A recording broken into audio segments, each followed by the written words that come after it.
Hello student, welcome back to my channel.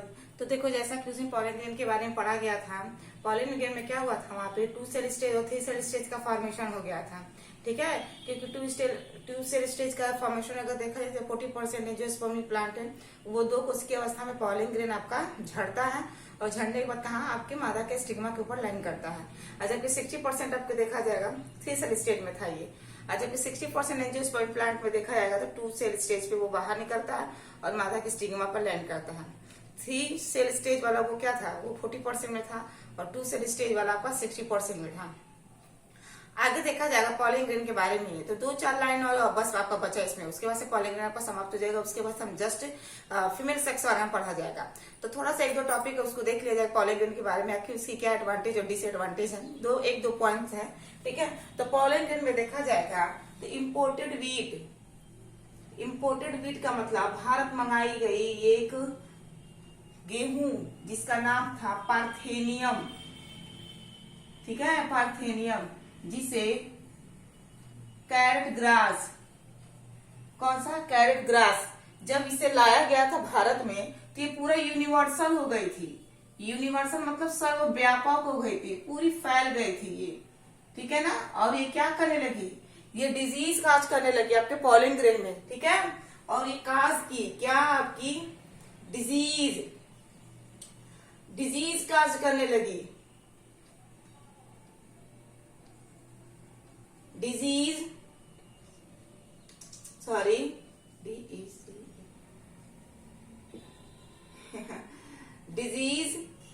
काज करने लगी। ठीक है, कहाँ करने लगी, आपकी पॉलिन ग्रेन में। ठीक है, पॉलिन ग्रेन में ये डिजीज काज करने लगी, क्योंकि ये उस समय भारत मंगाया गया था। ये आपकी पार्थेनियम क्या नाम है, गेहूं की प्रजाति है, इसके साथ आ गया था कैरेट ग्रास। ठीक है, ये क्या हो गया था, जब भारत आई गई थी तो ये आपका देखा जाएगा पूरा फैल गया था, और फैलने के बाद क्या हुआ था, ये पॉलिन ग्रेन पूरा का पूरा पॉलिन ग्रेन को इन्फेक्ट करने लगा। और जब इन्फेक्ट करने लगा तो पॉलिन ग्रेन में क्या हो गया, डिजीज पैदा हो गई। जब डिजीज पैदा हो गई तो पॉलिन ग्रेन क्या हो गया, हमें इन्फेक्टेड करने लगा। इससे हमें क्या हुआ, एलर्जी होने लगी पॉलिन ग्रेन से, क्योंकि ये कैरेट ग्रास आया था वीट के साथ। जब आया था पॉलिन ग्रेन को डिजीज काज करने लगा और पॉलिन ग्रेन हमको करने लगा, तो हमें क्या किया, एलर्जी पैदा करने लगा। दूसरा अगर देखा जाएगा ब्रोंकस डिजीज पैदा किया, और देखा जाएगा इसके साथ ये अस्थमा नामक रोग भी पैदा करने लगा। कौन, ये पॉलिन ग्रेन जो आया था वीट के साथ भारत में। ठीक है, इसलिए देखा जाएगा ये हमारे लिए क्या है, ये हमारे लिए डिसएडवांटेज है। अगर देखा जाए ये हमारा क्या है, ये हमारा लंग्स है, आपका क्या है, लंग्स है। ये हमारी ट्रैकिया है, ठीक है ना, ये ट्रैकिया पाथवे है। ये ट्रैकिया आगे किसमें खुलता है, ब्रोंकस में। ब्रोंकस किसमें खुलता है, ब्रोंकियोल्स में। और ब्रोंकियोल्स आगे चल के छोटे छोटे ये क्या होते हैं, एल्वुलाई में जाके खुलते हैं, और यहीं पे क्या होता है, आपका गैसियस एक्सचेंज होता है।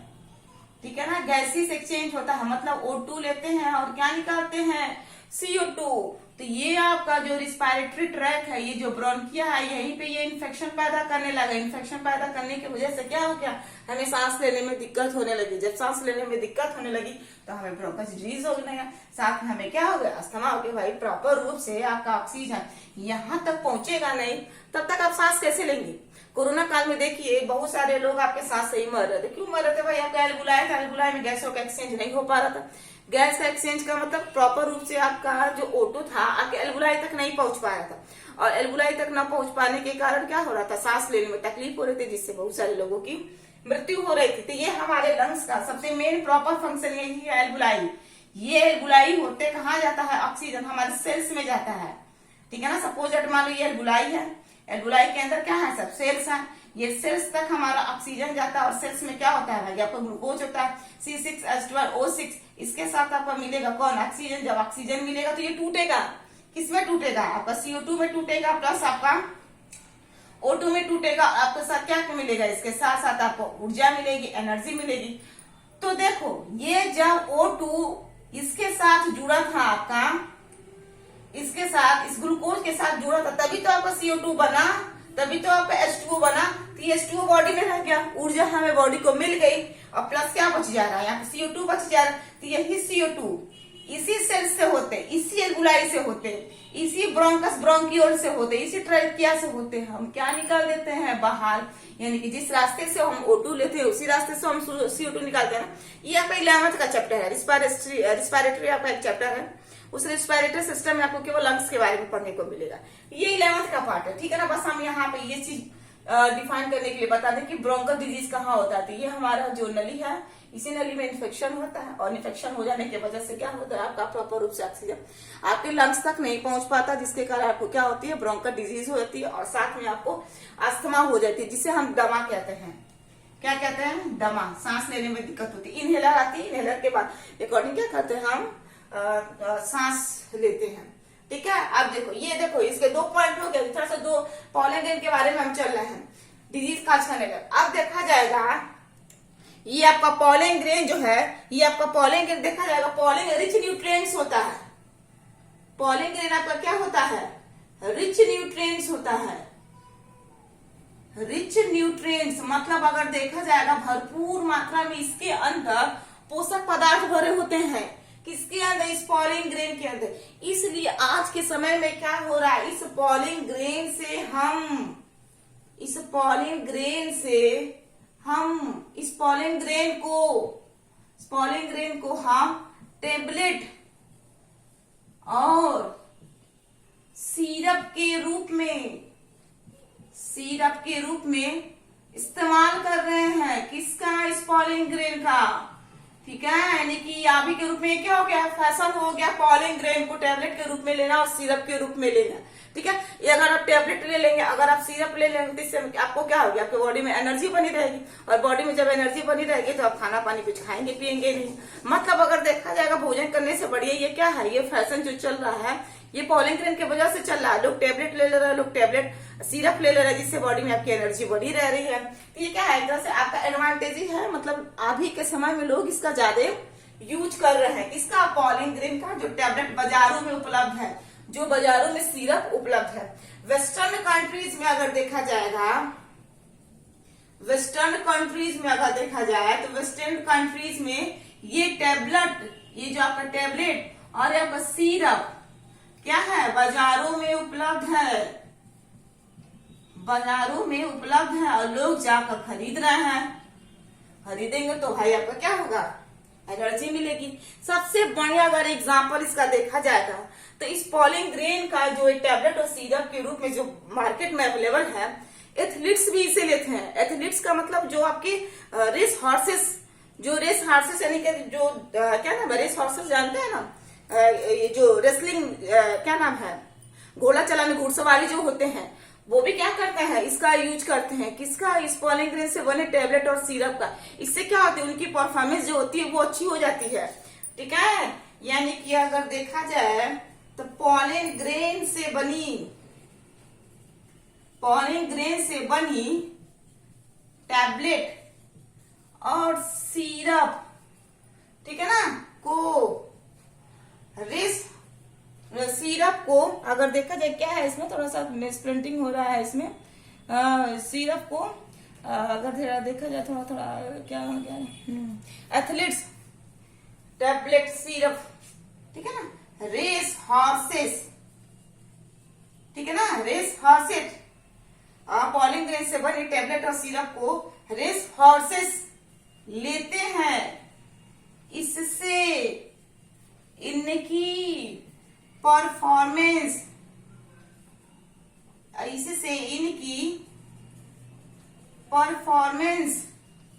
क्या हो जाती है, आपकी अच्छी हो जाती है, ठीक है। तो सोचो यहाँ पे ये रेसलर भी ले रहा है, ठीक है, क्या हो रही है, इनके परफॉर्मेंस अच्छी हो रहा है, यानी कि टैबलेट ले रहा है, ये सिरप ले रहा है, लेने के बाद अपना काम अच्छी तरीके से कर रहा है, एनर्जी प्रॉपर रूप से बॉडी में क्या हो रही है, बनी रह रही है। तो ये आपका क्या है, ये सब एडवांटेज है। ये आपका देखा जाएगा तो आपका ये भी एडवांटेज है, ये आपका डिसएडवांटेज होगा, क्योंकि एलर्जी काज कर रहा है, ये ब्रोंकल डिजीज पैदा कर रहा है, साथ में आपका अस्थमा पैदा कर रहा है। ये आपका एडवांटेज है। पॉलन ग्रेन को रिच न्यूट्रिएंट्स के रूप में, रिच न्यूट्रिएंट्स होते हैं, भरपूर मात्रा में इनके अंदर पौष्टिक चीजें भरी होती हैं। पॉलन ग्रेन को हम टैबलेट और सिरप के रूप में इस्तेमाल कर रहे हैं, जो अभी के समय में क्या हो गया है, फैशन हो गया है। वेस्टर्न कंट्रीज में अगर देखा जाएगा तो बाजारों में पूरा क्या है, नॉर्मल तरीके से ये अवेलेबल है। लोग जा रहे हैं मार्केट, टैबलेट खरीद रहे हैं, सिरप खरीद रहे हैं और क्या कर रहे हैं, इसका यूज कर रहे हैं ताकि बॉडी में एनर्जी बनी रहे, उन्हें खाना पानी से बचे रहना पड़े। ठीक है, मेन इसका पॉइंट अगर देखा जाएगा तो पॉलिन ग्रेन से बनी जो आपका टैबलेट और जो सिरप है, ये रेस हॉर्सेस इसे लेते हैं ताकि इनकी परफॉर्मेंस क्या हो, अच्छी हो, ज्यादा समय तक इनके अंदर एनर्जी बनी रहे। ठीक है, तो कितने पॉइंट्स हो, 1 2 3 4 5 6।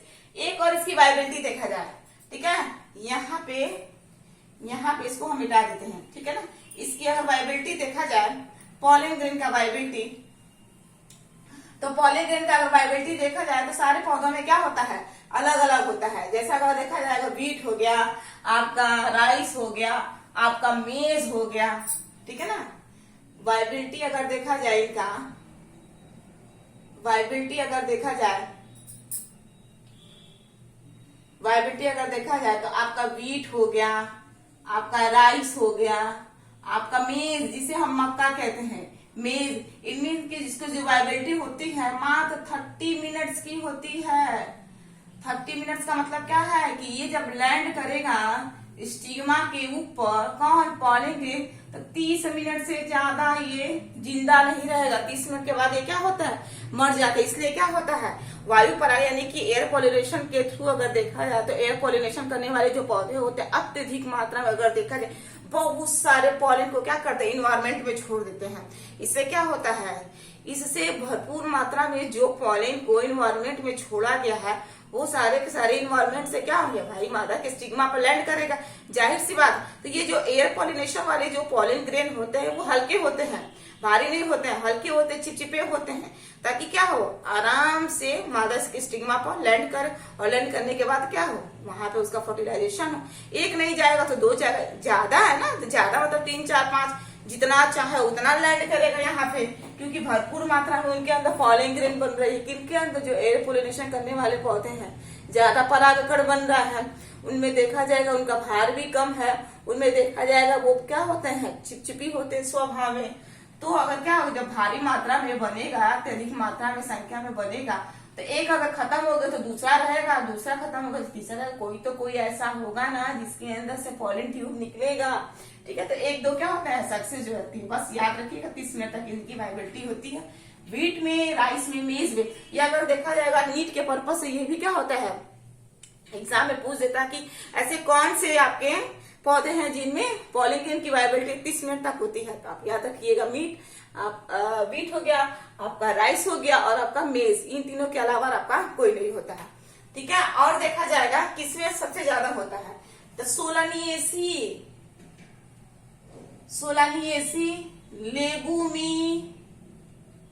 लेगुमिनोसी,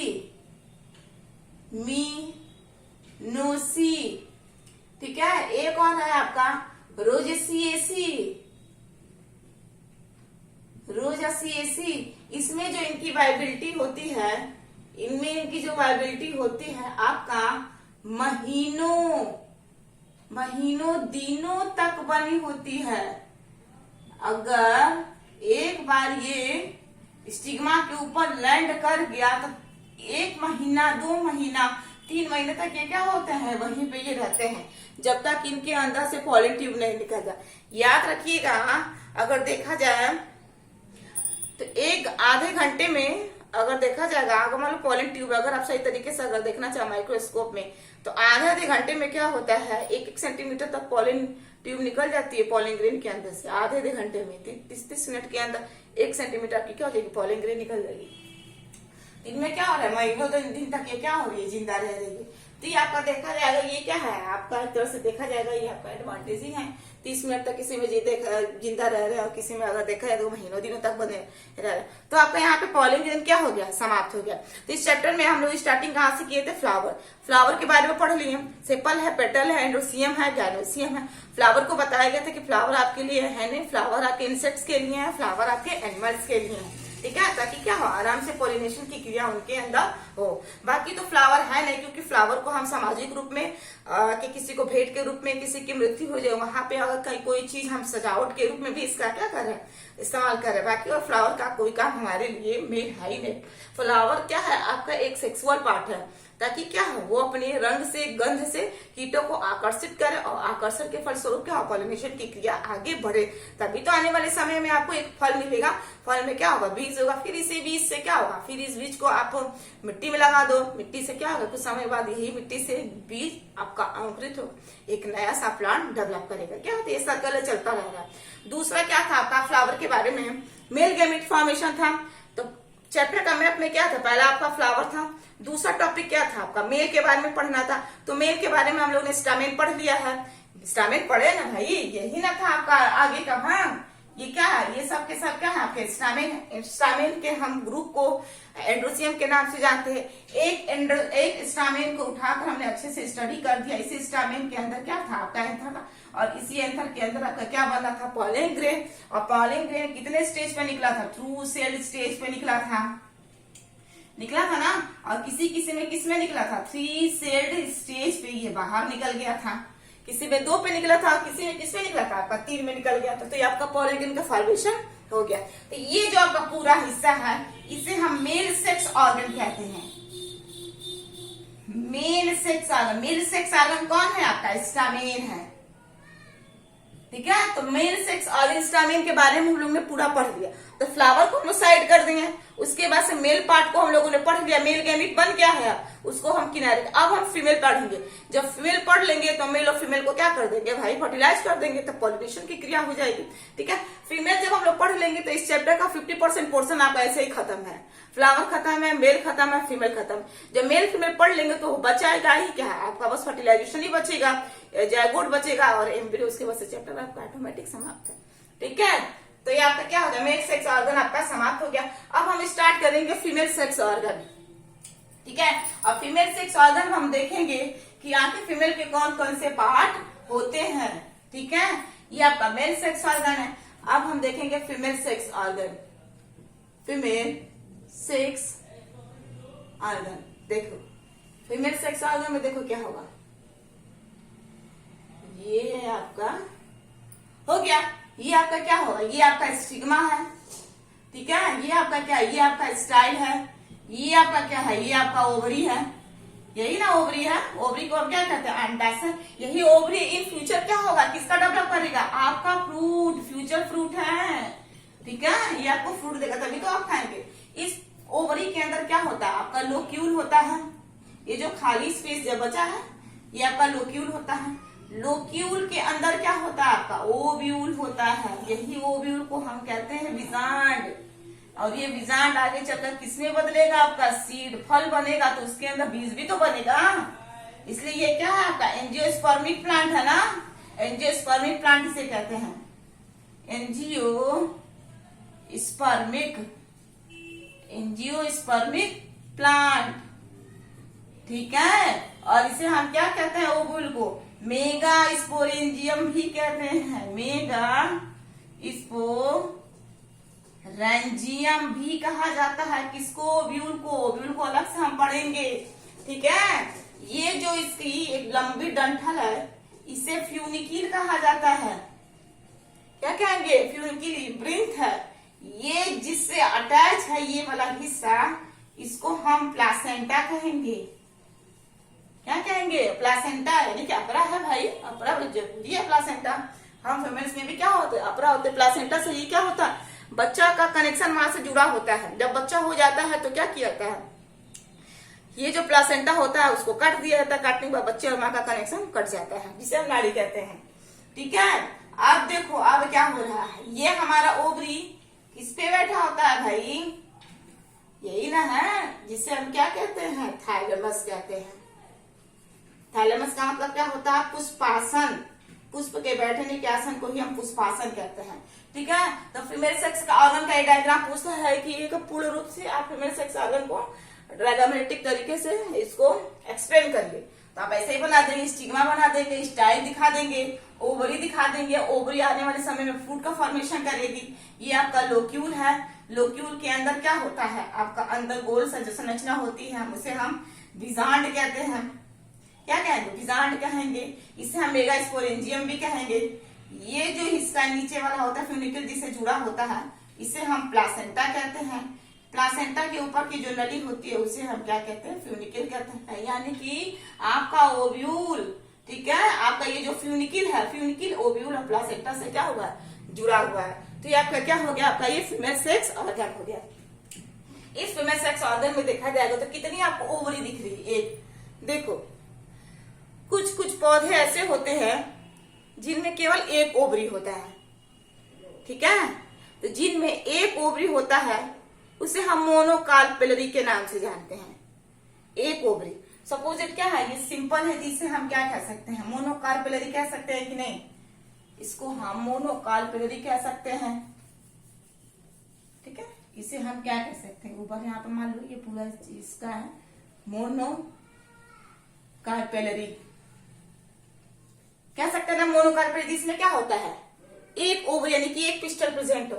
एक चीज और याद रखना, ये ऊपर से लेकर नीचे तक पूरे हिस्से को हम पिस्टिल कहते हैं, पिस्टिल कहो, इसे आप कार्पेल कहो। पिस्टिल और कार्पेल के गुच्छे को हम गाइनोसियम कहते हैं, ठीक है, पिस्टिल कार्पेल के गुच्छे को। अब देखो किसी किसी में कह रहा है, इसको स्क्रीनशॉट लेना हो तो ले लेना। अब देखो किसी किसी में क्या हो रहा है, एक ओवरी होता है और किसी किसी में क्या हो रहा है, मल्टीपल ओवरी होता है। तो देखो आओ हम देखते हैं, इसको हम इरेज कर देना है। अब ध्यान से देखो, जो एक ओवरी वाला होता है उसे हम क्या कहेंगे, जिसमें मोर देन वन पिस्टल हो उसे हम क्या कहेंगे। तो ये आपका हो गया, एक हो गया आपका मोनो कार्पेलरी, एक आपका हो गया मोनोकार्पेलरी और एक हो जाएगा आपका मल्टी कार्पेलरी। ये आपका मोनो है, ये आपका मल्टी कार्पेलरी।